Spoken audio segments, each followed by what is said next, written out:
అందరికీ నమస్కారం. అయితే పేరెంట్స్ ఇప్పుడు ప్రార్థన విన్నారు. మీరు ఇంతకు మునుపు కూడా ఇట్లాంటి సెషన్స్ అటెండ్ అయి ఉంటారు కొంతమంది కొత్త వాళ్ళు కూడా ఉండొచ్చు. ఇందులో మొదటి ప్రార్థన మనం ఆనందమయి, చైతన్యమయి, సత్యమయి, పరమే అన్నం. ఇది మదర్ అంటే శ్రీమాత. యాక్చువల్గా ఫోటో పెట్టండి. శ్రీమాత అంటాము.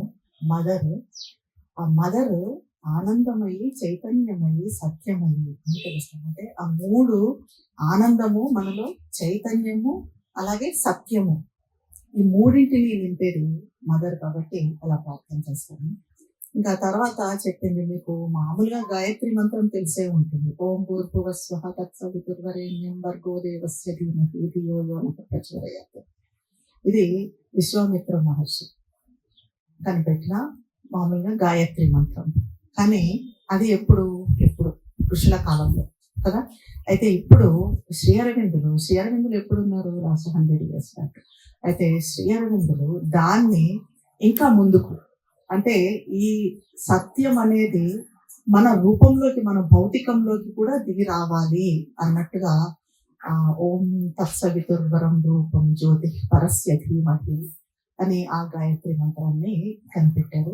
అంటే ఇది గాయత్రి మంత్రం. ఆ గాయత్రి మంత్రం ఒక లెవెల్ వరకు తీసుకెళ్తే దానికన్నా ఇంకా ముందుకు తీసుకెళ్లేది శ్రీ అరవిందుల గాయత్రి మంత్రం. సరే, అయితే ఇప్పుడు మదరు శ్రీ అరవిందుల గురించి, శ్రీమాత శ్రీ అరవిందుల గురించి తెలుసుకున్నాం. శ్రీమాత శ్రీ అరవిందులు ద్విశక్తి అవతారాలు. మనకు అవతారాలంటే తెలుసు, దశావతారాలు తెలుసు కదా. మత్స్యావతారము, కూర్మావతారము, ఇవన్నీ అంతవరకు తెలుసు. దశావతారాల వరకు తెలుసు మనకు. కల్కి అవతారం, చివరి అవతారం అని చెప్పుకుంటాం. కానీ మదరు శ్రీ అరవిందులు ఇద్దరు ద్విశక్తి అవతారాలు అంటున్నాం. మరి ఎందుకు వాళ్ళు అవతారాలు అయ్యారు? అందరినీ అవతారాలు అనం కదా. అవతారమూర్తులు అని అంటే వాళ్ళు ప్రత్యేకంగా ఒక పర్పస్ కోసం భూమి మీదకు దిగి వస్తారు. భగవంతుని కార్యాన్ని నెరవేర్చడానికి అవతారాన్ని ఎత్తుతారు. అయితే వీళ్ళను అసలు మదర్ని శ్రీ అరవిందుల్ని, మనం శ్రీమాతను శ్రీ అరవిందుల్ని అవతారాలు అని ఎందుకంటాము అన్నది తెలుసుకోవాలంటే వాళ్ళ జీవిత చరిత్రను ముందుగా మనం తెలుసుకోవాలి. వాళ్ళు అసలు ఏ కార్యం చేశారు. ఇంకా వాళ్ళు ఇక్కడ లేకపోయినా, ఇప్పుడు శ్రీ అరవిందులు 1950 December 5th మహాసమాధి చెందారు. మదర్ 1973 November 17th మదరు సమాధి చెందారు. వాళ్ళు ప్రస్తుతం లేరు. కానీ వాళ్ళు లేరంటే మనకు భౌతికంగా వాళ్ళు శరీరాలతో మనలా కనిపించడం లేదు. కానీ వాళ్ళు నిర్వర్తించిన కార్యము ఇంకా జరుగుతూ ఉంది ఇక్కడ. మరైతే వాళ్ళు ఏ కార్యం నిర్వర్తించారు అన్నది మనం తెలుసుకోవాలి కదా. ఇప్పుడు చూడండి, మనము ఎప్పుడు జీవితంలో ఏమనుకుంటాము? సుఖంగా ఉండాలి, సంతోషంగా ఉండాలి, శాంతితో ఉండాలి, ఏమీ సమస్యలు ఉండకూడదు, పిల్లలు సెటిల్ అయిపోవాలి, హాయిగా ఉండాలి, మనకు ఎట్లాంటి ఆర్థిక సమస్యలు కానీ మానసిక సమస్యలు కానీ ఉండకూడదు అని అనుకుంటాం. మరి అలాగా ఎప్పుడు సంతోషంగా, ఎప్పుడు శాంతిగా ఉండగలుగుతున్నామా? దానికోసమని ఏం చేస్తాము? గుళ్ళు గోపురాలు తిరుగుతాము, తీర్థయాత్రలు తిరుగుతాము, ఇవన్నీ చేస్తూ ఉంటాము. అయితే ఆ గుళ్ళు గోపురాలు తిరిగినంత వరకు, పిల్లలకి సహస్రనామం లాంటి అవి చదివి, విష్ణు సహస్రనామం ఇలాంటివి చదివినంత వరకు, ఆ తీర్థయాత్రలకు వెళ్ళినంత వరకు ప్రశాంతంగానే ఉంటుంది, ఏదో శాంతిగానే అనిపిస్తుంది, సంతోషంగా ఆనందంగా అనిపిస్తుంది. కానీ ఆ తర్వాత ఇంటికి వచ్చిన తర్వాత మళ్ళీ మామూలు మన అల్లజడులు, మన సంఘర్షణలు, ఏవో గొడవలు, ఇవన్నీ కూడా మళ్ళీ మానసిక సంఘర్షణలు ఎక్కువగా, మన ఆలోచనలు లోపలి తగ్గించుకోలేము. దీంతో ఆ కంట్రోల్ చేసుకోలేక ఫ్రస్ట్రేషన్ చూపించడాలు పిల్లల మీద కానీ మన కుటుంబ సభ్యుల మీద కానీ ఇవన్నీ కూడా ఎక్కువ అవుతూ ఉన్నాయి. ఇప్పుడు ఇవి వ్యక్తిగతంగా జరిగేటివి, మన ప్రకారం మనకు మాత్రం జరిగేటివి. కానీ సమాజంలో కూడా అలాగే ఉంటుంది. ఇప్పుడు సమాజంలో చూడండి, ఒకసారి మనం న్యూస్ చూసామంటే ఎన్ని రకాల సమస్యలు చూస్తున్నాం. పొద్దున మొదలు పెడితే రాత్రి దాకా ఎన్నో, అసలు ఈ గలాటాలేంటి, దొంగతనాలేంటి, మర్డర్లేంటి, ఇవన్నీ చాలా నెగిటివిటీస్ అన్ని చాలా చూస్తున్నాం. సమాజంలో ఎక్కువ అవుతున్నాయి. అలా వ్యక్తిగతంలో, సమాజంలో, ఒకసారి ప్రపంచం చూస్తే ప్రపంచంలో దేశాలు ఎప్పుడు పోట్లాడుకుంటూనే ఉంటారు. ఎంతమందో చనిపోతున్నారు యుద్ధాల్లో. సో ఇలాంటి సంఘర్షణలు, మరి ఇవన్నీ కూడా, ఈ సమస్యలు అన్నీ ఎలా సమస్యపోవడము? దానికి ఒక్కటే మార్గము, మనిషిలో చైతన్యం మారాలి. మన మానసిక స్థితి మారాలి. ఆ మానసిక స్థితికి రిలేట్ అయి ఉన్నది మన చైతన్యం. ఈ మనిషికిలో ఉన్న చైతన్యాన్ని మార్పు, మనిషిలో చైతన్య పరివర్తన అన్న గొప్ప సిద్ధాంతాన్ని తీసుకొని వచ్చి దానికోసము వాళ్ళు ఏది నెగిటివిటీస్ మూలాల్లోకి వెళ్ళి దివ్య చైతన్యాన్ని, సత్య చైతన్యాన్ని, సూప్రామెంటల్ కాన్షియస్నెస్ అనగా అతి మానస చైతన్యాన్ని భూమి మీదకు తీసుకొచ్చి దాన్ని స్థిరపరిచిన వాళ్ళు మదరు శ్రీ అరవిందులు. అందుకే మన వాళ్ళను అవతారమూర్తులు అంటున్నాం. ఇది ఎందుకంటే ఈ సమస్యలన్నింటికి వ్యక్తిగతంగా ఉన్న సమస్యల నుంచి ప్రపంచ యుద్ధాల సమస్యల వరకు మరి పరిష్కారము ఈ చైతన్యమే. ఈ చైతన్యాన్ని వాళ్ళు తీసుకొని వచ్చారు. దాన్ని మరి మనం ఎలాగా ఈ చైతన్యం ఉందంటే మరి ఎందుకు భూమి మీద ఉందంటే మనకి ఎందుకు ఇంకా సమస్యలు ఉన్నాయి అంటే మనము ఓపెన్ కావాలి. దానికి ఓపెన్ కావాలి. అమ్మకు ఓపెన్ కావాలి, శ్రీ అరవిందులకు ఓపెన్ కావాలి. ఆ ఓపెన్ కావాలంటే మరి ఎలాగో ఊరికనే ఓపెన్ కావాలంటే ఎలాగో మాకు చెప్పండి అంటే దానికి మనం మనసు నిశ్చలం చేసుకోవడము, ఆలోచనలు తగ్గించుకోవడము, ఇలాంటివి లేకుండా ప్రశాంతంగా, ఇవి అన్నిటికీ మదర్ శ్రీ అరవిందులు ఎన్నో బోధనలు చెప్పారు. చాలా చాలా సూత్రాలు సింపుల్ మనం రోజు చేసుకునే పనులలో కూడా ఈ ఫాలో అయ్యే సింపుల్ సూత్రాలన్నీ చెప్పారు. మీకు అవి బుక్స్ కావాలంటే కూడా ఇక్కడ చంద్రశేఖర్ సార్ మీకు ఇస్తారు. మీరు అంటే ఇంట్రెస్ట్ ఉండి మీరు చదవాలి అనుకుంటే చాలా ఉంది లిటరేచర్ దీనికి. దాన్ని పట్టుకొని మీరు ఫాలో అయితే మనకు ఒకటొకటి స్టెప్ బై స్టెప్ ఆ ప్రోగ్రెస్, మనకు చుట్టుపక్కల పరిస్థితులు కూడా మనకు అనుగుణంగా ఎట్లా వస్తాయి ఇవన్నీ కూడా మనకు అర్థమవుతుంది. అయితే ఇప్పుడు ఈ దిశక్తి అవతారాలైన మదర్ శ్రీ అరవిందుల లైఫ్ హిస్టరీస్ గురించి, జీవిత చరిత్రల గురించి తెలుసుకుందాం. శ్రీ అరవిందులు 1872 ఆగస్ట్ 15 అంటే 1872 సంవత్సరం ఆగస్టు 15వ తారీఖున జన్మించారు. ఆగస్టు 15 అంటే మనందరికీ తెలిసిందే దాని ఇంపార్టెన్స్ ఏంటి. ఆగస్టు 15 ఇంపార్టెన్స్ ఏం జరిగింది? ఆగస్ట్ 15 స్వాతంత్రం వచ్చింది. అయితే శ్రీ అరవిందులు ఎప్పుడు జన్మించారు? దానికి దీనికి ఏమైనా సంబంధం ఉందా? ఆగస్టు 15 ఎందుకు శ్రీ అరవిందులు జన్మించిన ఆగస్టు 15 ఎందుకు స్వాతంత్రం వచ్చింది? అయితే శ్రీ అరవిందులు 7 years అప్పుడు మీ అంత చిన్నగా ఉన్నప్పుడు ఆయన్ని వాళ్ళ నాన్నగారు ఇంగ్లీష్ ఎడ్యుకేషన్ కోసం అని ఇంగ్లాండ్ పంపించారు. ఎక్కడికి పంపించారు? ఇంగ్లాండ్ పంపించారు. అయితే అక్కడ ఆయన చిన్న వయసులోనే ఎలా అద్భుతమైన ప్రతిభ చూపించేవాళ్ళు, టాలెంట్ అన్ని లాంగ్వేజెస్ లో. ఒక్క లాంగ్వేజ్ కాదు, ఇంగ్లీష్, లాటిన్, గ్రీక్ అన్ని లాంగ్వేజెస్ లో కవిత్వాలు మీ అంత వయసులోనే ఆయన కవిత్వం రాసేవాళ్ళు అద్భుతంగా. అలాగా ఆయన అక్కడ ICS ఎగ్జామ్ అన్నది ఒక ఎగ్జామ్ ఉంది. ఆ ఎగ్జామ్ అటెండ్ అయ్యారు. అయితే అప్పుడు ఆయన అక్కడ ఉన్నప్పుడు, అక్కడ నుంచి ఎప్పుడైతే 7 సంవత్సరాల వయసులో ఇంగ్లాండ్కి వెళ్ళారు కదా, ఆ తర్వాత 21 సంవత్సరాలు వచ్చే వరకు 21 years వచ్చే వరకు ఆయన ఇండియాకి రాలేదు. అలాగే చదువుతూ ఉన్నారు. మనం ఏం చేస్తాం? 3 నెలలు అయితేనే అమ్మ నాన్న కదా, 3 నెలలు కూడా కంప్లీట్ అవసరంగా మళ్ళీ వారం మమ్మీ డాడీ రావాల్సిందే, చూసుకోవాల్సిందే. అంటే పట్టుదల ఉండాలి. ఆ పట్టుదల అన్నదే మనకు ఏదైనా కూడా సాధించడానికి ముందుకు తీసుకొని పోతుంది. శ్రీ అరవిందులు ఆ ICS ఎగ్జామ్ అన్నదాన్ని ఆయన భారత స్వాతంత్ర పోరాటం జరుగుతూ ఉన్నప్పుడు ఈ స్వాతంత్ర పోరాటంలో పాల్గొనాలి, తన మాతృదేశానికి స్వాతంత్రాన్ని సాధించి పెట్టాలి అని చెప్పి ఆ ఎగ్జామ్ లో ఫస్ట్ దీంట్లో ఉత్తీర్ణత సాధించినా కూడా, ఫస్ట్ క్లాస్ ఉత్తీర్ణత సాధించినా కూడా దాన్ని తోసేసి ఆయన, అంటే అప్పట్లో ఆయనకి అవసరం కూడా ఉండేది. ICS అంటే మన IAS లాగా గొప్ప జీతం వస్తుంది, మరి అంత జీతం వచ్చేది. ఆయనకు ఆర్థికంగా అవసరం కూడా ఉంది, కానీ అది కాదనుకున్నారు. స్వాతంత్రం రావడం, నా మాతృదేశానికి స్వాతంత్రం రావడం నాకు ముఖ్యం అనుకున్నారు అని దాన్ని తోసేసి భారతదేశానికి వచ్చారు.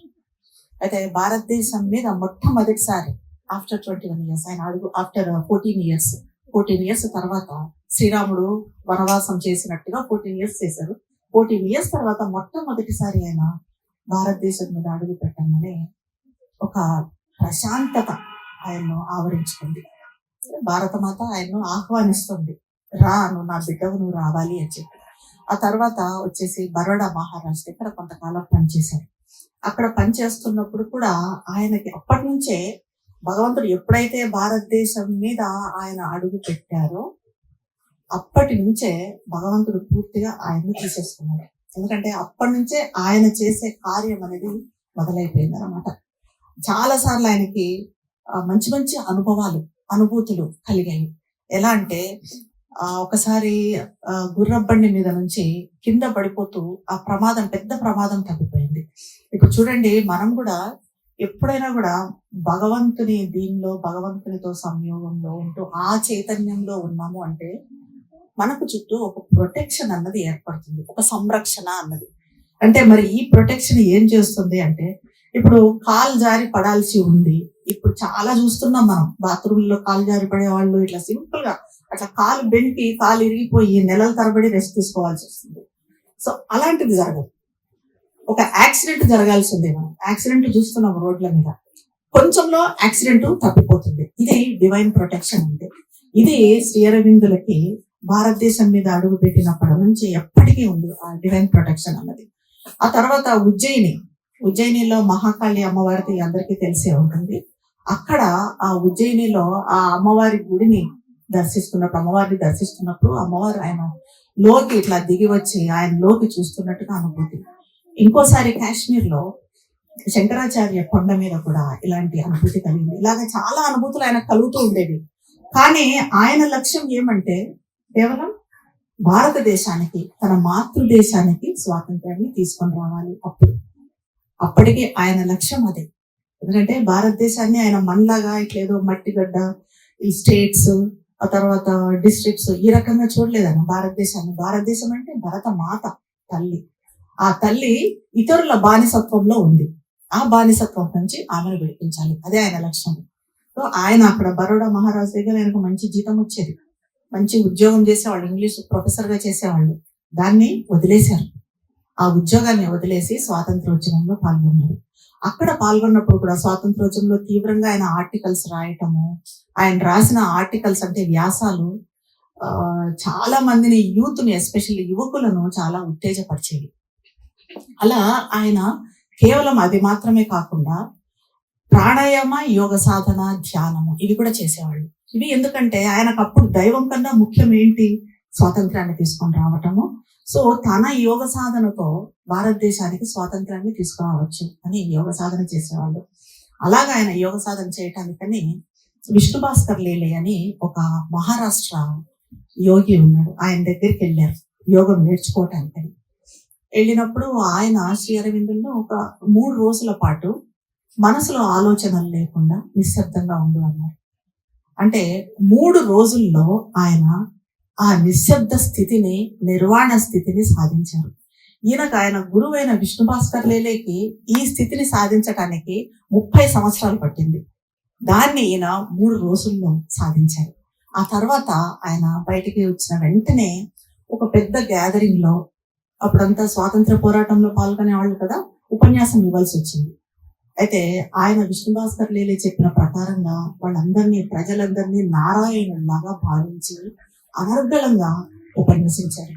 ఇంకా అలా ఆయన స్వాతంత్ర పోరాటంలో పాల్గొంటూ ఉన్నప్పుడు ఒకసారి ఏమైందంటే, ఒక బాంబు కేసులో ఆయన ప్రమేయం లేదు. ఆ కేసులో అయినా కూడా బ్రిటిష్ వాళ్ళు ఈయన్ని ఎలాగైనా కంట్రోల్ చేయాలి, ఎందుకంటే ఈయన రాసే వ్యాసాలు ఎంతగా ఉత్తేజితం అవుతున్నారంటే చాలా ప్రేరేపిస్తున్నాయి.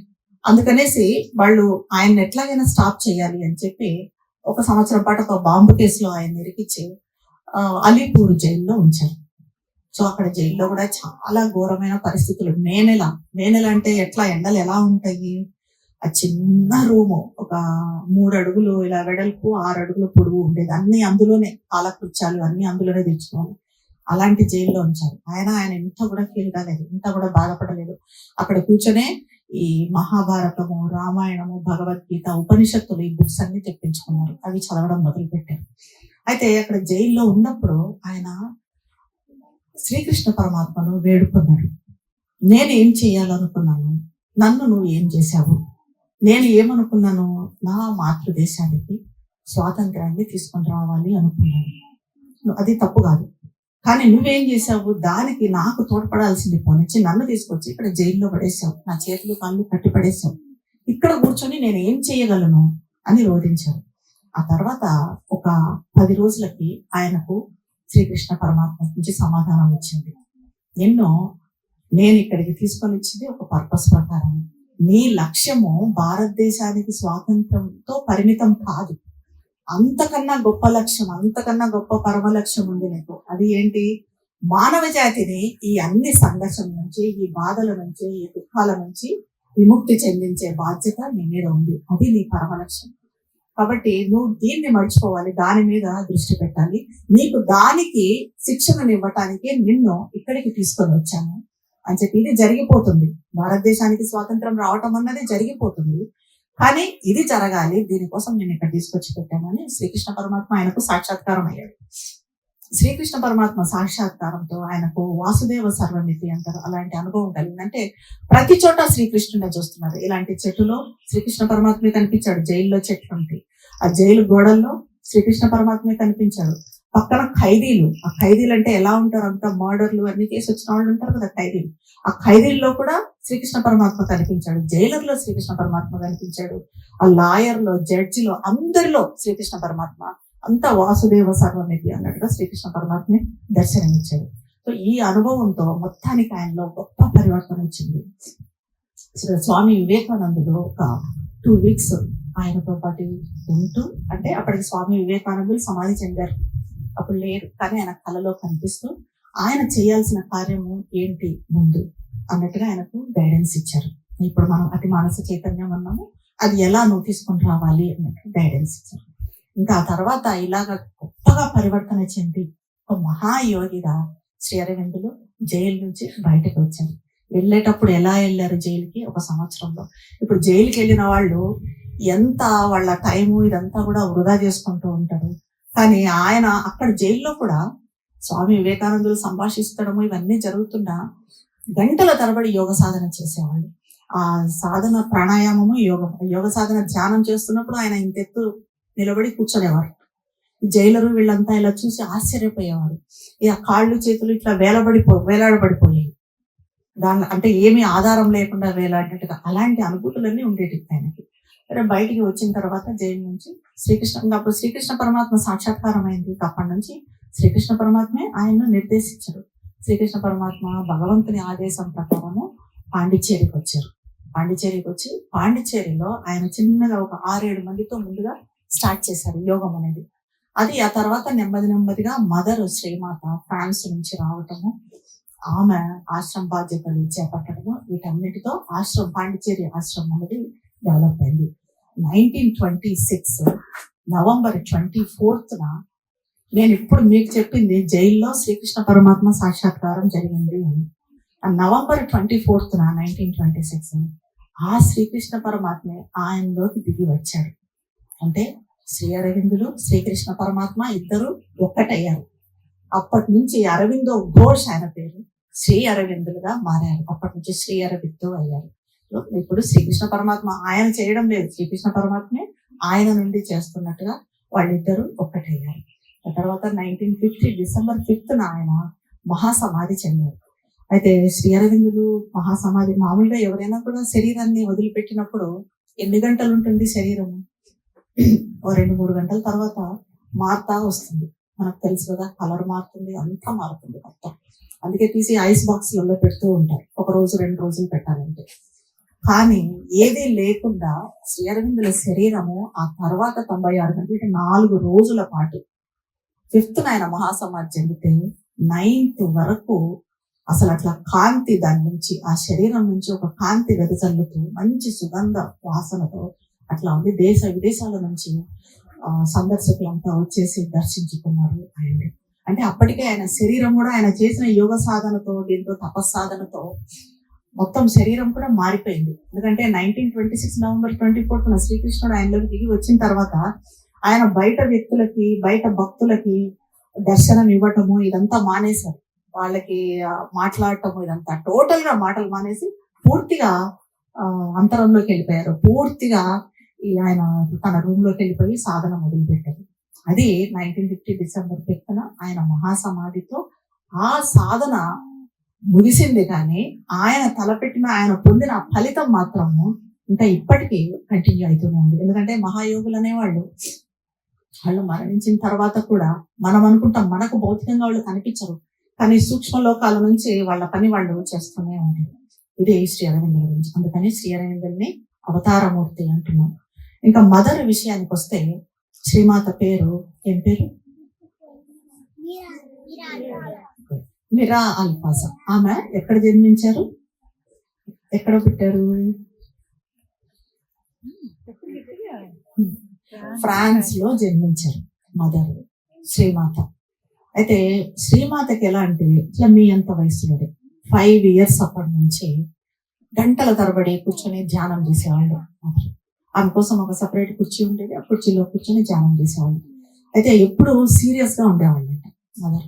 అంటే ఆమెను చూసి వాళ్ళ అమ్మ అడిగేదంట, ఎందుకు నువ్వు ఎప్పుడు ఏదో పోగొట్టుకున్నట్టుగా అలా ఉంటావు అని. అంటే ఆ వయసులోనే మరి ఈ ప్రపంచంలో ఉండే బాధనంతా పరిష్కరించాల్సిన బాధ్యత నా మీద ఉంది కదా అని అనేదంట. అంటే ప్రపంచంలో మనుషుల బాధనంతా, ప్రపంచంలో మానవ జాతి పడే బాధనంతా కూడా ఆమె అప్పటి నుంచే మోసేది. అసలు శ్రీమాత జీవిత చరిత్రలో ఆమె బాధలు, మనుషుల బాధలు తీసుకున్న క్షణాలు, ఆ సంఘటనలు కోకొల్లుగా ఉన్నాయి. తర్వాత ఆమె 10-11 years ఆ ఏజ్ లో, 11-12 సంవత్సరాల వయసులో అక్కడికి ప్యారిస్ దగ్గరలో బ్లూ ఫౌంటైన్ అడవులని ఉండేది. చాలా ఓల్డెస్ట్ ఫారెస్ట్ అది, పెద్ద పెద్ద చెట్లు అంతా ఉండేది.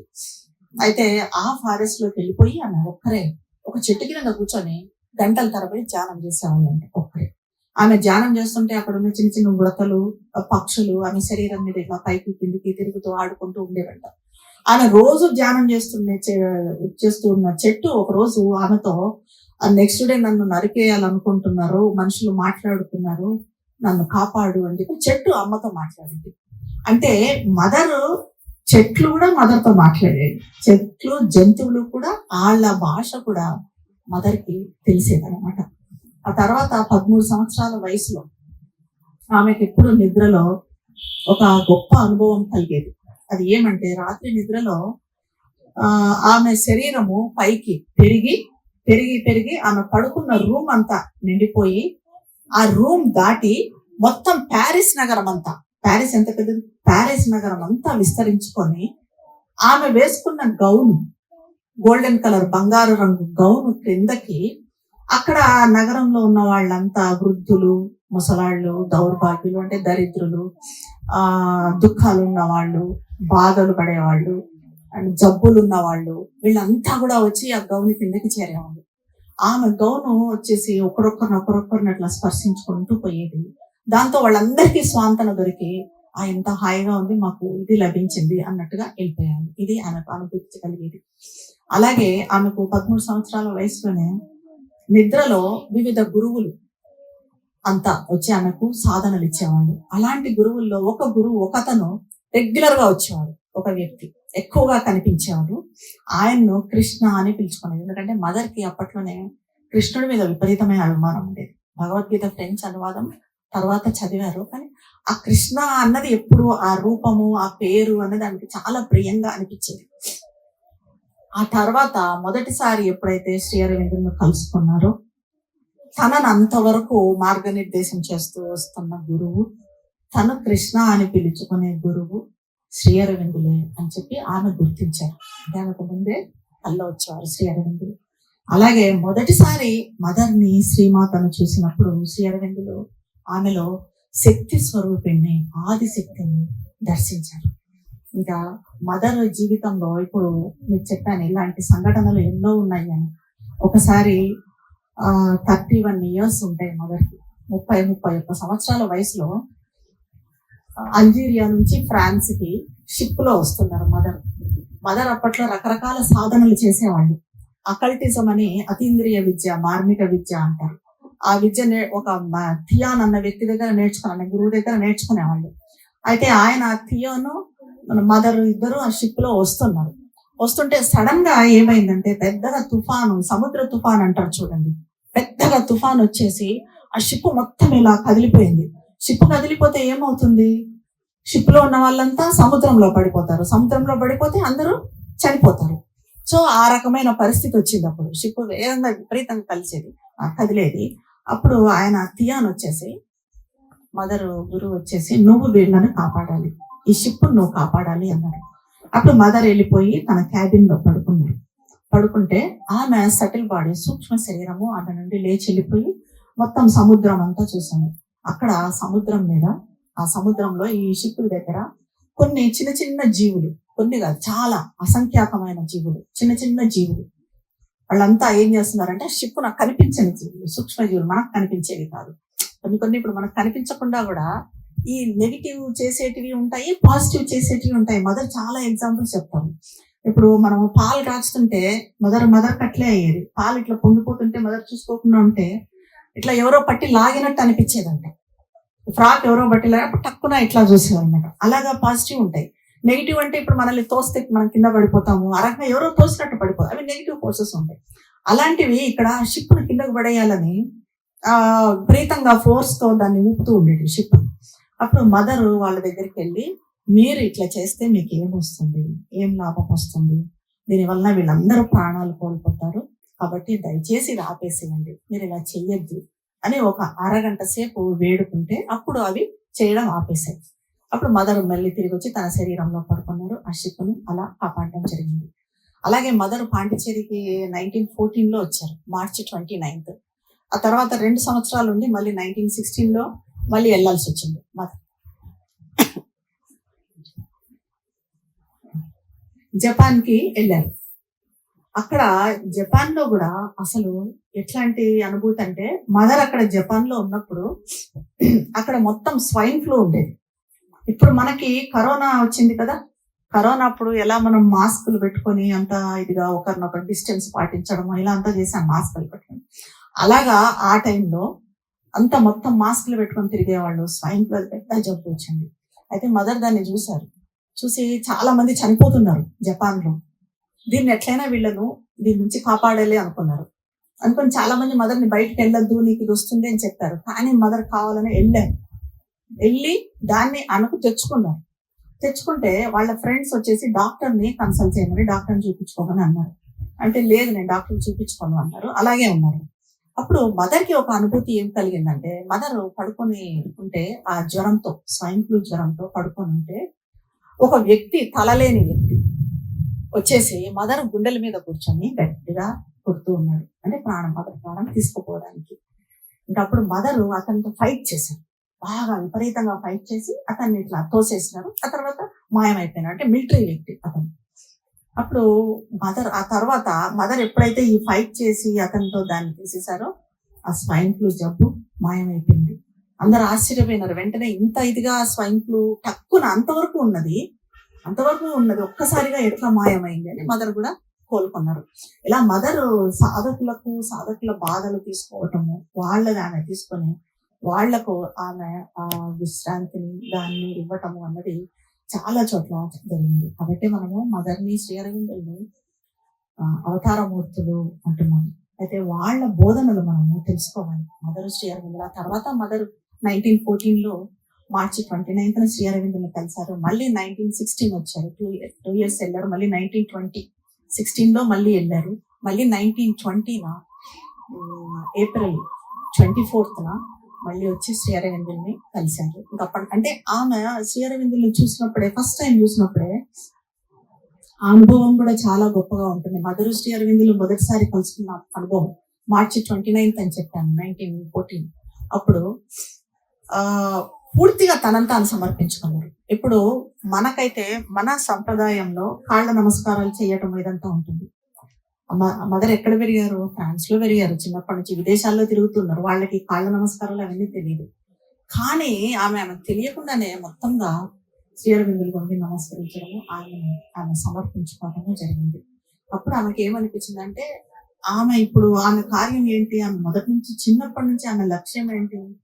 ఈ బాధనంతా తీసేయాలి. భూమి మీద మనుషులు పడే బాధను తీసేయాలి. అది ఒక మన ప్లేస్ లో కాదు, మన ఇండియాలో కాదు, ఇలా మొత్తం భూమి మీద.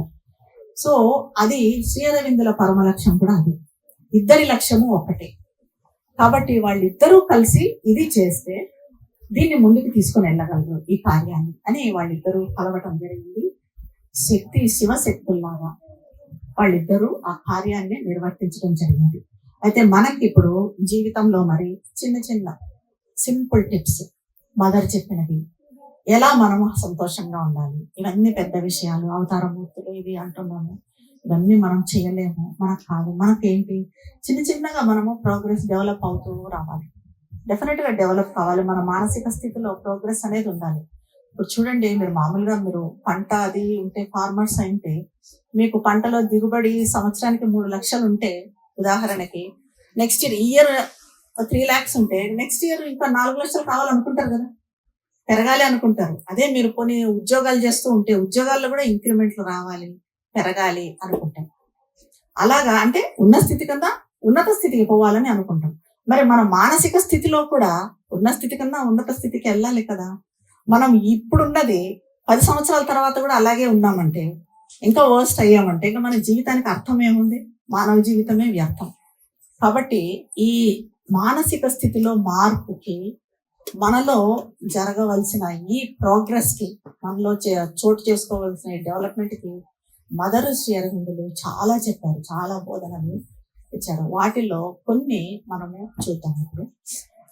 ఇప్పుడు మనలో ముందుగా కృతజ్ఞత అన్నది పెంచుకోవాలి. గ్రాటిట్యూడ్, కృతజ్ఞత, దీనికి చాలా గొప్ప అర్థం ఉంది. ఎందుకంటే నేను మీకు చిన్న కథ చెప్తాను. ఆ కృతజ్ఞతకు ఎంత విలువ ఉంది అన్నదానికి. ఒక వ్యక్తి ఉన్నాడు, అతను భగవంతునితో మాట్లాడతాడు, మాట్లాడే శక్తి అతనికి ఉంది. అయితే అతని దగ్గరికి ఒక వ్యక్తి వచ్చాడు. అతనికి బాగా డబ్బులు ఉన్నాయి, పవర్ ఉంది, అంతా సెటిల్ అయ్యాడు, బాగున్నాడు. అతను అన్నాడు, నేను దేవుడితో మాట్లాడాలి, ఎందుకంటే నాకు దేవుడు ఇవన్నీ ఇచ్చాడు, ఇంకా ఏమి ఇవ్వద్దని దేవుడికి చెప్పండి. నేను దేవుడి పట్ల చాలా కృతజ్ఞతగా ఉన్నాను, నాకు ఆల్రెడీ డబ్బు ఉంది, పవర్ ఉంది, మంచి ఫ్యామిలీ ఉంది, అనుకున్నవన్నీ జరుగుతూ ఉన్నాయి, ఇంకా నాకేం అవసరం లేదు, నాకేం వద్దని చెప్పి దేవుడికి చెప్పండి, నువ్వు మాట్లాడతావు కదా దేవుడితో అన్నాడు. సరే అన్నాడు ఆ వ్యక్తి. సరే, ఆ తర్వాత ఇంకొక వ్యక్తి వచ్చాడు, అతను భిక్షగాడు, ఏమీ లేనాడు. అతను అన్నాడు, నాకు దేవుడు ఇవన్నీ ఎప్పుడు ఇస్తాడో కనుక్కుంటావా అని అన్నాడు. అంటే అది కూడా సరే అన్నాడు. అనేసి ఇతను దేవుడితో మాట్లాడాడు. మాట్లాడిన తర్వాత ఈ ధనికుడు అన్నాం కదా, అన్ని డబ్బులు అన్ని ఉన్న వ్యక్తి వచ్చి, దేవుడు నాతో ఏం చెప్పాడు అన్నాడు. అంటే సరే, నేను ఇవ్వడం ఆపేస్తాను, నువ్వు కృతజ్ఞత చూపించడం ఆపేయి అని అన్నాడు. అంటే ఆ వ్యక్తి అన్నాడు, కృతజ్ఞత చూపించడం నేను ఎలా ఆపేస్తాను? నాకు భగవంతుడు ఇన్ని ఇచ్చి ఉంటే, ఇంత డబ్బు, ఇంత పవర్, ఆ తర్వాత ఇంత మంచి ఫ్యామిలీ, నేను అనుకున్నవన్నీ జరుగుతున్నాయి ఆయన అనుగ్రహం వల్ల, ఇంత నాకు చేస్తుంటే దేవుడికి కృతజ్ఞత చూపించకుండా నేను ఎలా ఉంటాను? నేను ఉండలేను అన్నాడు. సరే అయితే కంటిన్యూ అవుతాయి నీకు అన్నాడు. ఆ తర్వాత భిక్షగాడు వచ్చాడు, వచ్చి నాకేం చెప్పాడు దేవుడు అన్నాడు. అంటే నువ్వు కృతజ్ఞత చూపించు, నీకు అన్నీ వస్తాయి అన్నాడు దేవుడు అన్నాడు. అంటే నాకు ఇచ్చిన దీనికి నేను దేవుడికి కృతజ్ఞత, ఏమి ఇచ్చాడు నాకు దేవుడు కృతజ్ఞత చూపించడానికి? ఈ బట్టలు ఉన్నాయి, ఈ అడుక్కోవడానికి ఇది ఒకటి ఉంది, దీనికి నేను కృతజ్ఞత చూపించాలి నా దేవుడికి? ఆయన ఇస్తే కదా ఏమైనా నేను కృతజ్ఞత చూపించాల్సిందే, నేనేం కృతజ్ఞత చూపిస్తాను అని అన్నాడు. అంటే అతని మీద ఉన్న బట్టలు కూడా ఎగిరిపోయినాయి అన్నమాట, ఉన్న బట్టలు కూడా. సో ఎప్పుడు మనం ఏం చూడాలి అంటే, దీన్ని బట్టి మనకి ఏమి ఇచ్చారు అన్నదానికి ఎప్పుడు మనము కృతజ్ఞతగా ఉండాలి భగవంతుని పట్ల.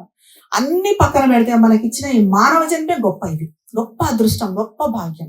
ఇప్పుడు మనిషిగా పుట్టకుండా ఏ కోతిగానో కుక్కగానో పుట్టింటే ఆ చెట్ల మీదన్నా ఉండేవాళ్ళము, లేకపోతే ఫుడ్ కోసం రోడ్ల మీద వెలిగితే కుక్కలాగానా ఉండేవాళ్ళం. అలాంటిది ఈ జన్మే ఇచ్చాడు. ఈ జన్మతో ఎన్నో చేయొచ్చు మనము, మానవ జన్మతో. దానికి మొదట మనము భగవంతుని పట్ల కృతజ్ఞతగా ఉండొచ్చు. సో మనం పొద్దున్న లేచిన దగ్గర నుంచి రాత్రి పడుకునే వరకు కృతజ్ఞత చూపించుకోవడానికి ఎన్నో అంశాలు ఉంటాయి. మన శరీరం చూడండి, మన శరీరంలో భాగాలు చూస్తే, హార్ట్ పంప్ చేయడము ఆగిపోయినా సరిగా, మన లివర్ సరిగా పనిచేయకపోయినా, కిడ్నీస్ సరిగా పనిచేయకపోయినా, లంగ్స్ సరిగా పనిచేయకపోయినా ఏమవుతుంది? అవన్నీ ఎలా పనిచేస్తున్నాయి? దేనికది కరెక్ట్ గా ఎవరో టైం పెట్టినట్టుగా ఎగ్జాక్ట్ గా దాని ప్రకారం అది ఒక పద్ధతి ప్రకారంగా చేసుకుంటుంది. దానికి మనము కృతజ్ఞతతో ఉండాలి. ఇప్పుడు ఎక్కుంటున్నాం వచ్చేసింది. సో మనలో ఈ కృతజ్ఞతా భావం అన్న దాన్ని ఫస్ట్ మీలాగే అది కూడా వినాలనుకుంటుంది కదా. కృతజ్ఞతా భావం అన్నది పెంచుకోవాలి. కృతజ్ఞత పెంచుకునే కొద్దీ భగవంతుని అనుగ్రహం కూడా, మనం ఎప్పుడు భగవంతుడి పట్ల కృతజ్ఞత పెంచుకుంటే భగవంతుని అనుగ్రహం కూడా ఇందాక మనం చెప్పుకున్న ఎగ్జాంపుల్ ఎప్పటికీ మన మీదనే ఉంటుంది. కాబట్టి అదొకటి ఉంచుకోవాలి. ఇంకా తర్వాత ప్రతి చిన్నదానికి కోపం తెచ్చుకోవటము, ఇరిటేట్ కావటము, అట్లాగే ఎప్పుడు కంప్లైంట్ చేయడం అనేది ఉండకూడదు. నాకు దేవుడు అది ఇవ్వలేదు, నాకు ఇది ఇవ్వలేదు.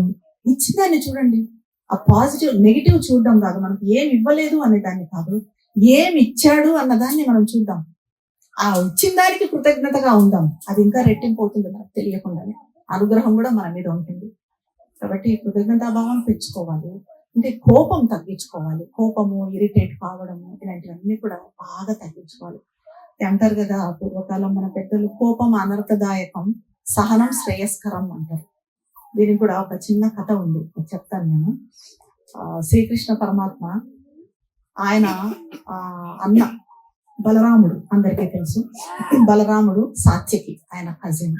వీళ్ళు ముగ్గురు కలిసి ఒకసారి వేటకి వెళ్ళారు. వెనకంతా వీళ్ళు రాజులు కదా, వీళ్ళు వెళ్తుంటే వెనక సైనికులు అంతా వచ్చారు. అయితే వీళ్ళు చాలా ఫాస్ట్ గా వెళ్ళారు, వాళ్ళు సైనికులు వెనక పడిపోయారు. వీళ్ళు అలా ఫాస్ట్ గా వెళ్తూ ఒక కీకారణ్యంలోకి, ఒక ఫారెస్ట్ లోకి ప్రవేశించారు. వీళ్ళు అరణ్యంలోకి వెళ్ళేపాటికి ఏమైంది, చీకటి పడింది, అర్ధరాత్రి అయింది. ఇంకా వాళ్ళు ప్రయాణం చేయలేరు కదా, సరే అక్కడ రెస్ట్ తీసుకుందాం అనుకున్నారు ఒక చెట్టు కింద. కానీ అది కీకారణ్యం. అయితే కీకారణ్యంలో ఏంటి, పులులు, సింహాలు ఉంటాయి, అవి వచ్చి తింటాయి ఎలాగూ. కాబట్టి వాళ్ళు ఏమనుకున్నారంటే ఒక ఒప్పందం చేసుకున్నారు. వాళ్ళ ముగ్గురిలో ఇద్దరు పడుకుంటే ఒకరు మేల్కోవాలి. ఆ 3 జాములు, ఒకరొక జాము, ఒకరొక జాము, ఒకరొక జాము, ఒకరు మేల్కొంటే ఇద్దరు పడుకుంటారు. ఆ రకంగా ముందు సాత్యకి మేల్కొన్నాడు, వీళ్ళిద్దరు పడుకున్నారు. శ్రీకృష్ణుడు బలరాముడు పడుకున్నారు, సాత్యకి మేల్కొని కాపలా కాస్తూ ఉన్నాడు ఏది రాకుండా. అప్పుడు ఒక పెద్ద భూతం వచ్చింది మీదకు, ఈయన మీదకు వచ్చింది. ఎవరి మీదకు? సాత్యకి మీదకు వచ్చింది. సాత్యకితో పోరాడు, నేను నిన్ను చంపేస్తాను, మిమ్మల్ని ముగ్గురిని తినేస్తాను, చంపేస్తాను అని వచ్చింది. వస్తే సాత్యకి, సరేరా, మా సంగతి నీకు తెలియదు, నేను ఎంత బలవంతుణ్ణి, నన్నేం చేయగలవు అని కోపంగా దాని మీదకి వెళ్ళాడు. అది ఆయన మీదకి వచ్చింది, సాత్యకి మీదకి. ఇద్దరు కలిసి పోరాడారు, విపరీతంగా పోరాడారు. ఎంత పోరాడినా తగ్గలేదు. ఇంకా దాని శక్తి ఎక్కువ అవుతుంది, కానీ ఈయన కోపం ఎక్కువైతే దాని శక్తి ఎక్కువ అవుతుంది తప్ప అది తగ్గలేదు. సో లాస్ట్ కి ఆయన అలసిపోయి సాత్యకి కింద పడిపోతాడు, భూతం వెళ్ళిపోతుంది. ఇంకా ఆయన పడుకున్నాడు. ఇప్పుడు బలరాముని వంతు వచ్చింది. బలరాముడు లేచి మేల్కొని ఉన్నాడు. ఈ బలరాముని దగ్గరికి కూడా మళ్ళీ అదే భూతం వచ్చింది. అది వచ్చి బలరాముడి మీదకి వచ్చింది, నిన్ను చంపేస్తాను, నేను తినేస్తాను, అది ఇది అని చెప్పి. సరే బలరాముడు, నేను బలరాముడిని, నాకున్న బలం సంగతి నీకు తెలియదు, నన్నే నువ్వు చంపగలవా, రా చూద్దాము అని చెప్పేసి ఇద్దరు 2 పోట్లాడడం ఇది చేసుకున్నారు, తగులాడారు బాగా, ఒకరినొకరు ముష్టి యుద్ధం చేసుకున్నారు. ఆ ముష్టి యుద్ధంలో మళ్ళీ భూతమే గెలిచింది, బలరాముడు పడిపోయాడు. ఇంకా తర్వాత మన శ్రీకృష్ణుడిది వచ్చింది. శ్రీకృష్ణుడిది వంతు వచ్చినప్పుడు శ్రీకృష్ణుడు కూర్చున్నాడు. ఇప్పుడు కూడా భూతం వచ్చింది, నేను చంపుతాను అది ఇది. శ్రీకృష్ణుడు నవ్వుతూ, రారా నీ సంగతి చూస్తాను, నాకు తెలుసు నువ్వేంటో, రా దగ్గర చూద్దాము, ఏం చేద్దామో చూద్దాము అన్నాడు. అది భూతము. ఈయన నవ్వుతూ అనే కొద్దీ ఆ భూతం సైజు తగ్గిపోతుంది, చిన్నగా అయిపోతుంది భూతం, కొంచెం సైజు తగ్గింది. ఇంకా రా వస్తా అన్నావు కదా, రా నన్ను చంపుతా అన్నావు కదా, నవ్వుతున్నాడు, నన్ను చంపుతా అన్నావు కదా, రా చంపుదురా, నన్ను తిందురా అని అన్నాడు. అంటే ఇంకా తగ్గిపోయింది. ఈయన అలా నవ్వుతూ ఉండే కొద్దీ తగ్గిపోయి ఒక చిన్న పురుగు అయింది. ఆయన ఆ పురుగుని తీసేసి శ్రీకృష్ణ పరమాత్మ తన కండువాలో కట్టేసి మూట కట్టి పెట్టుకున్నాడు. ఈ పొద్దున్న లేచిన తర్వాత వీళ్ళ ఇద్దరు చాలా అలసిపోయి ఉన్నారు, పోట్లాడి సాత్యకి బలరాముడు. శ్రీకృష్ణ పరమాత్మ వాళ్ళని చూసి ఆశ్చర్యపోయాడు, ఏంటి మీరు ఇంత అలసిపోయినారు, ఎందుకు ఇలా ఉన్నారు అని. అంటే వెంటనే వాళ్ళు అన్నారు, అదేంటి రాత్రి ఒక పెద్ద భూతం వచ్చింది, ఆ భూతంతో మేము పోట్లాడాము, అసలు ఎంత మనల్ని కాపాడాము మేము, లేకపోతే ఆ భూతం మనల్ని తినేసి ఉండేది, నీకు రాలేదా ఆ భూతము, మమ్మల్ని ఇద్దరిని ఎంత పోట్లాడేది, మాతో ఎంత దెబ్బలాడిన ముష్టి యుద్ధం చేశాము భూతంతో అని. అంటే ఓహో అనేసి ఆయన కండు వలిపి చూస్తే పురుగు కింద పడి టకటకాయలు, ఇదే కదా మీరు చెప్పిన భూతము అన్నాడు. అంటే ఎప్పుడు మన కోపం అనేది అవతలి మనిషికి బలాన్ని ఇస్తుంది. అవతల మనిషి బలం అయిపోతాడు. మనలో కోపం ఎక్కువ అయ్యే కొద్దీ మనం బలహీనం అయిపోతాము, అవతలి వ్యక్తి బలం అవుతాడు. మన కోపం తగ్గే కొద్దీ మనం ఎంత సహనంగా ఉంటే అవతలి వ్యక్తి అంత బలహీనం అవుతాడు. అందుకే మనం కోపం అన్నది కంట్రోల్ చేసుకోవడం చాలా ముఖ్యం. శ్రీమాత కోపం కంట్రోల్ చేసుకోవడానికి చాలా చక్కటి సాధనలు చెప్తారు. ఏమంటే మనకు కోపం వచ్చినప్పుడు మామూలుగా ఇంట్లో ఎవరి మీద కోపం వచ్చింది వెంటనే అరవద్దండి. అరవాల్సిన పని లేదు, కోపం బయట పెట్టాల్సిన పని లేదు. ఒక గ్లాస్ ఇలా మంచి నీళ్ళు తీసుకోండి. ఈ నీళ్ళు తీసుకొని నెమ్మదిగా తాగడం మొదలు పెట్టండి. అయితే ఈ గ్లాసు మంచినీళ్ళు సగం గ్లాస్ అయ్యేపటికి సగం కోపం తగ్గిపోతుంది. మీరు కావాలంటే ప్రాక్టికల్గా చేస్తుంది. మొత్తం గ్లాసు తగ్గిపోయిన తర్వాత అప్పుడు మీరు ఏం చేయాలా అన్నది నిర్ణయించుకోండి. అప్పుడు మనుషులు మరి అరవాలనా,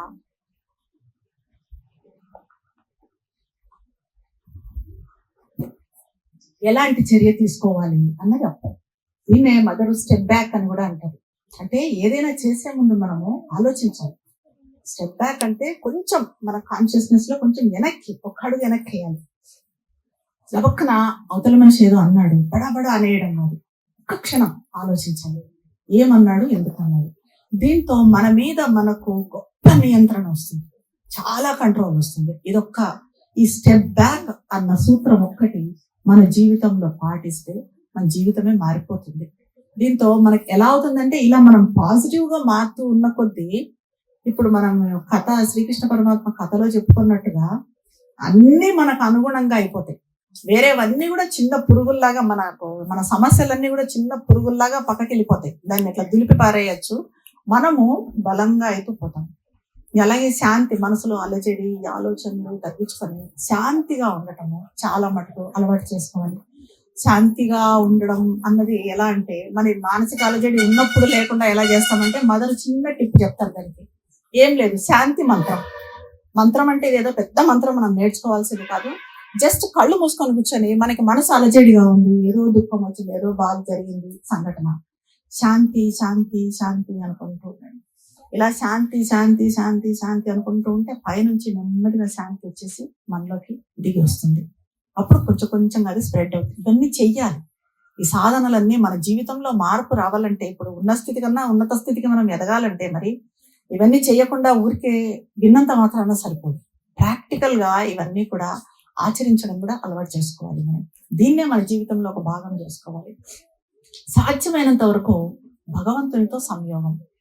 భగవంతునితో సంయోగం అంటే మరి ఎలాగో అంటే ఏదైనా ప్రార్థన కానీ సమర్పణ కానీ, మరి ఎప్పుడు ప్రార్థన చేసుకున్నట్టే మన పనులు మనం చేసుకోవాలి కదా అని అంటారు.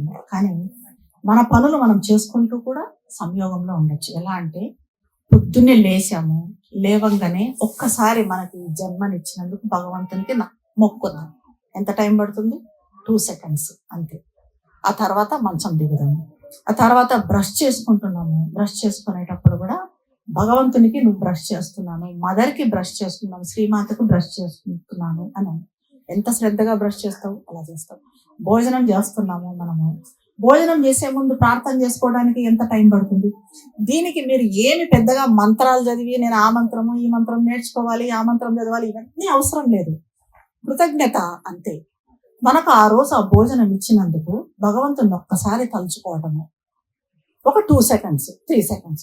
ఆ తర్వాత భోజనం తినడం మొదలుపెట్టింది. అయిన తర్వాత అట్లాంటి భోజనం ఇచ్చినందుకు కృతజ్ఞత, సమర్పణ. అప్పుడు ఏమవుతుంది? మీరు తినే భోజనము ప్రసాదం అవుతుంది. దీనికోసం మీరు ప్రత్యేకంగా గుడికి వెళ్ళి గంటల తరబడి అక్కడ క్యూలో నిలబడి ఆ ప్రసాదం తీసుకోవటము ఎంత కష్టము. కానీ ఇది ఎలా వస్తుంది? మనకి ఇంట్లోనే వస్తుంది ఆ ప్రసాదం. మనం తిన్నదంతా కూడా ప్రసాదమే అవుతుంది. ఈ రకంగా భగవంతునితో సంయోగంలో ఉండే ఒక ఉన్నత చైతన్యం అంటారు దాన్ని, హైయర్ కాన్షియస్నెస్ లో ఉండటం మనము అలవాటు చేసుకోవాలి. ఈ ఉన్నత చైతన్యంలో ఉండటము అనేది చాలా ఇంపార్టెంట్. ఇందాక నేను ఫస్ట్ స్టార్టింగ్ లో చెప్పినట్టుగా దీంట్లో ఉన్నప్పుడు మనము భగవంతునితో సంయోగంలో ఉండే చైతన్యంలో ఉన్నప్పుడు మన చుట్టూ ఒక ప్రొటెక్షన్ ఏర్పడుతుంది, పరిరక్షణ. మన చుట్టూ మన పిల్లలకు కూడా, మనలో ఎంత ఇది ఎక్కువ అవుతున్న కొద్దీ ఆ ప్రొటెక్షన్ పిల్లల చుట్టూ కూడా ఏర్పడుతుంది. అంటే మనకు జరగాల్సినవి కానీ, యాక్సిడెంట్లు కానీ, కింద పట్టాలు కానీ, వాళ్ళకు జరిగేవి కానీ, ఇవన్నీ కొంచెం కొంచెంగా తగ్గిపోతూ వస్తాయి. శ్రీరామచంద్రుడిది కథ ఉంది రామాయణంలో. శ్రీరాముడు, సీతమ్మ, లక్ష్మణుడు అరణ్యవాసం చేశారు కదా. అరణ్యవాసం చేస్తున్నప్పుడు వాళ్ళు ఒక నది దాటాల్సి వచ్చింది. ఇది మీకు అందరికీ ఆ కథ తెలిసే ఉంటుంది. గుహుడు అని ఒక పడవవాడు వాళ్ళను నది దాటించటానికని వచ్చాడు. వచ్చి ఆయన పడవ దాటించే ముందు అంటాడు, స్వామి నీ కాలు తగిలి ఒక రాయి అమ్మాయిగా మారింది. తెలుసు కదా మీకు ఎవరు రాయి మారిన అమ్మాయి? అహల్య. ఆమెగా మారింది. మరి ఇప్పుడు నీ కాలు నా బోటుకు తగిలిందంటే, ఆ బోటు ఒకవేళ అమ్మాయిగా మారిందంటే నేనేం చేసుకోవాలి ఆ అమ్మాయిని? కాబట్టి స్వామి నీ కాళ్ళు కడగని, ఆ కాళ్ళకి ఏదో మంత్రం ఉంది, సో కాళ్ళు కడుగుతాను, తర్వాత నా పడవలో అడుగు పెట్టు అన్నాడు. సరే అన్నాడు. ఎత్తుకొని కాళ్ళు కడిగించి తీసుకొచ్చి పడవలో కూర్చోబెట్టాడు గుహుడు. ఇంకా అంతా అయిపోయింది. నది దాటారు. దాటిన తర్వాత శ్రీరాముడికి అతనికి ఏమన్నా ఇవ్వాలనిపించింది. ఇప్పుడు మనం ట్యాక్సీలో పోతే డబ్బులు ఇస్తాం కదా, అలాగా. కానీ ఆయన దగ్గర ఏం లేదు. ఎలా వచ్చారు వాళ్ళు అరణ్యవాసానికి? మొత్తం అంతా కట్టుబట్టలతో వచ్చారు, అదే కాషాయ వస్త్రాలతో వచ్చారు. అప్పుడు సీతమ్మ వారు అన్నారు, నా దగ్గర ఒక ఉంగరం ఉంది, అది ఇస్తానన్నారు. కానీ అప్పుడు గుహుడు అన్నాడు, స్వామి నాకు ఇవేమొద్దు చేసినందుకు. ఇప్పుడు నేను నిన్ను ఈ నదిని దాటించాను, భౌతిక నది ఉంది, ఈ నదిని నేను దాటించాను, నన్ను భవసాగరం అనేదాన్ని దాటించు. అంటే నా కుటుంబము, ఈ బంధాలు అనే సాగరాన్ని దాన్ని దాన్ని దాటించు అని అన్నాడు. అంటే అలాగా మనం కూడా భగవంతుని ఏం కోరుకోవాలి, శ్రీమాతని ఏం కోరుకోవాలి అంటే, మనం ఎప్పుడు ఆమె చైతన్యంలో ఉండేట్టుగా, భగవంతుని చైతన్యంలో ఉండేట్టుగా, ఉన్నత చైతన్యంలో ఉండేట్టుగా మనకు అనుగ్రహాన్ని ప్రసాదించమని కోరుకోవాలి. అది ఒకసారి వచ్చిందంటే మనలో, అంటే ఉన్నత చైతన్యం అంటే క్రింది మాటలు మాట్లాడటము, ఒకరిని విమర్శించటము, అబద్ధాలు చెప్పడము, ముఖ్యంగా ఇవన్నీ కూడా పూర్తిగా మానుకోవాలి. ఇది మనం అలవాటు చేసుకున్నామంటే, మనం ఫస్ట్ చెప్పుకున్న కథలో లాగా ఒక ధనికుడు అనే కథలో చెప్పుకున్నాము, అన్ని సమకూరుతాయి. మనకి ఏది అనుకుంటే అది జరుగుతుంది. కానీ దానికేంటి, అది జరగాలని మనం చేయటం లేదు. మనం మనస్ఫూర్తిగా కృతజ్ఞతతో, భగవంతుని పట్ల కృతజ్ఞతతో ఉంటూ ఆ ఉన్నత చైతన్యంలో ఉండటం అన్నది అలవాటు చేసుకున్నాం. ఇది ఇంకా ఇటువంటి జ్ఞానాన్ని ప్రసాదించిన శ్రీమాతకి, దివ్య జననికి, దివ్య గురువులు శ్రీ అరవిందులకు శతకోటి వందనం తెలియజేసుకుంటున్నాను. ధన్యవాదాలు.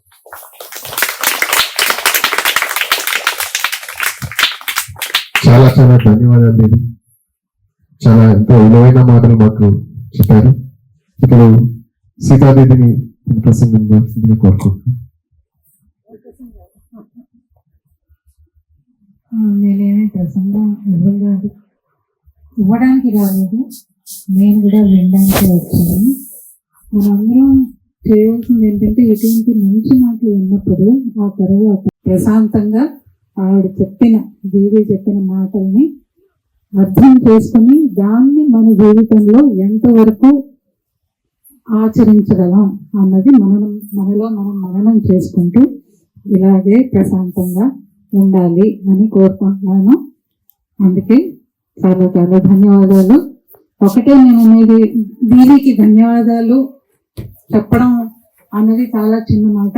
ఎందుకంటే ఆవిడ మదర్ శ్రీ అరవిందో ఆశ్రయంలో ఆవిడ ఎంతో ప్రయత్నం, అందరికీ వీళ్ళ మాటలు ఎంతవరకు నేను ప్రసరింప చేయగలను, ఈ మాట్లాడిన దానికి ఇంకో నలుగురు కనుక అర్థం చేసుకుని దాన్ని ఆచరించుకుంటూ ముందుకు వెళ్తే ఈ ప్రపంచం అంటే ఈ భూమి మీద కొంతలో కొంత మెల్లిమెల్లిగా 0.001% చొప్పున ఈ ప్రశాంతత పెరుగుతూ వస్తే అదే కావాలి, ఈ ప్రపంచం అంతా దివ్య ప్రపంచంగా మారుతుంది అనే ఒక పెద్ద ప్రాజెక్ట్ అన్నా ఏమనాలి, శ్రీ అరవిందులు మాతా అరవిందులు చెప్పిన దానికి ఆవిడ ప్రయత్నం ఆవిడ చేస్తున్నారు. ఆవిడ ప్రయత్నంలో మనం పాలు పంచుకోగలిగినందుకు చాలా ధన్యవాదాలు ఆవిడ చెప్పుకోవాలి, మనం ఆ భగవంతుడికి ధన్యవాదాలు చెప్పుకోవాలి. సో ఈ ప్రశాంతతలో మనం ఇక్కడ ముగించుకున్నాము.